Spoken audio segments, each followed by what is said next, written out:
malalim na kaalaman at pag-intindi at hindi gawa ng isang profesional. Naniniwala ako na malaya tayong magbigay ng opinyon at suhestyon bilang malayang mamamayan ng Pilipinas. Maraming salamat po.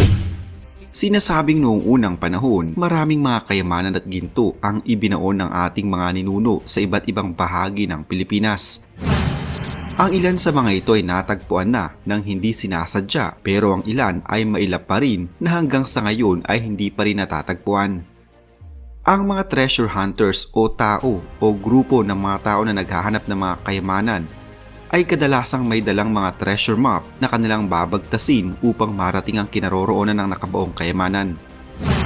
Subalit bukod sa mapa, meron din silang sinusunod na mga palatandaan o marker na kung saan may nakabaong kayamanan sa isang lugar, gaya na lamang ng mga punong kahoy. Dito sa Pilipinas, ang ating mga ninuno ay naglagay din ng mga palatandaan sa mga puno kung saan sa ilalim nito ay